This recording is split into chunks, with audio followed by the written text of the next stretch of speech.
Scooter യാത്രക്കാരെ overtake ചെയ്യുന്നതിനിടെ ലോറിയുടെ പിൻഭാഗം ഹാൻഡിലിൽ തട്ടി സ്കൂട്ടർ മറിഞ്ഞ് 4 പേർക്ക് പരിക്ക്.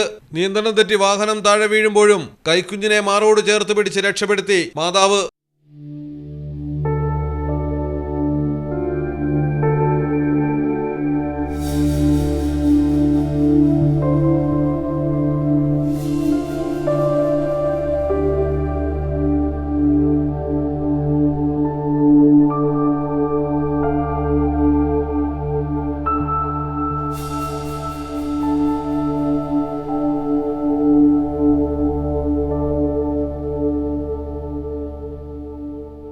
കൊല്ലം തേവലക്കരയിലാണ് ലോറി ഡ്രൈവറുടെ അശ്രദ്ധമായ ഓവർടേക്കിംഗ് അപകടമായത്. കൂഴംകുളം ജംഗ്ഷന് സമീപം വെച്ച് എതിർദിശയിൽ നിന്ന് ഓട്ടോ കടന്നു വരുമ്പോൾ സൈഡിൽ സഞ്ചരിക്കുകയായിരുന്ന സ്കൂട്ടർ യാത്രക്കാരെ ഓവർടേക്ക് ചെയ്യുകയായിരുന്നു ലോറി ഡ്രൈവർ. സ്കൂട്ടറിന്റെ ഹാൻഡിലിൽ ലോറിയുടെ പിൻഭാഗം തട്ടിയതും നിയന്ത്രണം തെറ്റി 2 കുട്ടികളും 2 സ്ത്രീകളും നിലത്ത് വീഴുകയായിരുന്നു.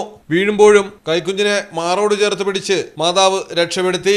ചെറിയ പരിക്കുകളോടെ 4 പേരെയും ആശുപത്രിയിൽ പ്രവേശിപ്പിച്ചു. മലയാളം ടെലിവിഷൻ, കൊല്ലം.